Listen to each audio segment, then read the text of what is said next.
সাহাবীরা নিজের জীবন আল্লাহ এবং নবীর রাস্তায় দ্বিধাবোধ করে না, কারণ হইল ওরা ইমানদার। মুসলমান ভাইরা আমার বন্ধুরা রে, আজকে মুসলমান আপনি গুনাহ করেন, আপনার স্ত্রী সন্তান গুনাহ করে, বাদান রে আপনার মা বাবা ভাই বোন গুনাহ করে রে বাবা, কিন্তু বাদান মনে করিয়া রাখবি এই দুনিয়া থাকার জায়গা নয়, কেউ এই দুনিয়ায় চিরদিন থাকবো না। কুল্লু নাফসিন যায়িকাতুল মাউত, মৃত্যুর স্বাদ একদিন না একদিন সকলকেই ভোগ করতে হবে, কিন্তু এই দুনিয়া ছেড়ে যাওয়ার আগে নিজের চিন্তা নিজে করতে হবে, নিজের চিন্তা নিজে করতে হবে। আপনি যদি ঈমান নামক সম্পদ লইয়া যদি আপনি কবরে যান, ওই কবরটা আপনার জন্য জান্নাত। আর যদি ঈমান নামক সম্পদ লইয়া কবরে না যান, তাইলে ওই কবরটা আপনার জন্য হবে জাহান্নামের আগুন। মুসলমান বন্ধুরা রে, ইমানদার ছিলেন সাহাবীরা। একটা রাত্রিতে কয়টা বলি, আল্লাহ নবীর একজন সাহাবী সকালবেলা নবীর দরবারে যাবে, কিন্তু ভাইজান ওই বাবার সন্তানকে নবীর দরবারে লইয়া যাবে। এই দিক মা জননী সন্তানকে গোসল দিয়া, সন্তানকে নতুন কাপড় পরাইয়া, সন্তানকে আতর শর্মা লাগাইয়া বাবার সঙ্গে নবীর দরবারে পাঠাইবে। এইবার সন্তান সকালবেলা গোসল করিয়া মা জননী সন্তানদের সাজায় দিতেছে, সন্তানদের নতুন জামা পরায় দিতেছে, কিন্তু বাবা গো এইবারে মা সর্বশেষ একটা চাকু বাহির কইরা, একটা খন্দর বাহির কইরা সন্তানের কোমরের ভিতর রাখা দিতেছে। সন্তান ডাক দিয়ে কয়, মা এই খন্দর দিয়ে আমি কে করবো না, বলো না গো মা জননী ডাক দিয়ে কই, বাবা গো এই খন্দর দিয়ে কি করব এইটা আমি তোমাকে বলবো না, কিন্তু আমি জানি আমি মা গত রাত্রি বেলা স্বপ্ন দেখেছি আমার নবী তোকে জান্নাতের টিকিট দিছে, মানে দিছে। একটু আওয়াজ করে বলেন সুবহানাল্লাহ। ও মুসলমান, এইবারে মা জনম নিজেই সন্তানের কোমরের ভিতরে খন্দর যখন ঢুকায় দিয়েছে, এইবার সন্তান বাবার লগে নবীর দরবারে যায়। আর কুড়িগ্রামের বাবাদেরা রে,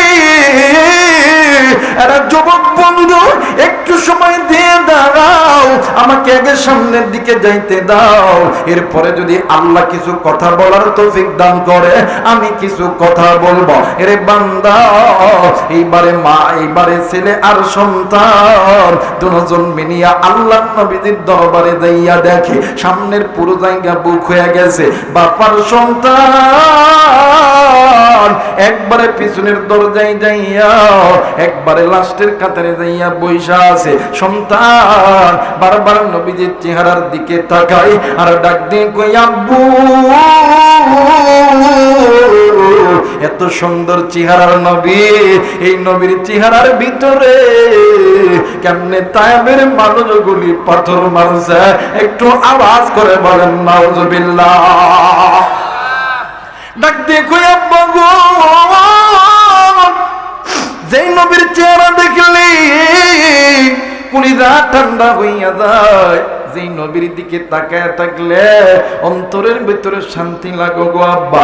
এই নবীর কেমনে তায়েবের মানুষগুলি কষ্ট দিয়েছে। ডাক দিয়ে কই, আব্বা গো আমি একটু নবীদের সামনে যাব, আমি একটু নবীদের সামনে যাই আর নবীরে দেখব। ও বাবা, এইবারে সন্তানকে বাবা ডাক দিয়ে কই, আব্বা গো ও বেটা তুমি সামনে যাইতে পারবা না, হাজার হাজার মানুষ নবীদের সামনে। সন্তান সমস্ত মানুষের ফাঁক ফাঁক দিয়া সন্তান নবীদের সামনে গেছে, যাইয়া ঠিক নবীদের সামনে বসে গেছে। সন্তান নবীদের চেহারার দিকে তাকায় আর ডুকরি ডুকরি কান্দে। এইবার অন্য একজন সাহাবী ডাক দিয়ে কই, বাবা গো তুমি কান্দো কেন, বলো না তোমার কি ক্ষুধা লাগছে, তোমার কি ক্ষুধা লাগছে? ডাক দিয়ে কই, না না আমার আমারে ক্ষুধা লাগে না, আমি আমার নবীর ভালোবাসি, এই জন্য আমি কান্দি। ডাক দিয়ে কই বাবা তুমি তোমার নবীর কি সত্যি ভালোবাসো?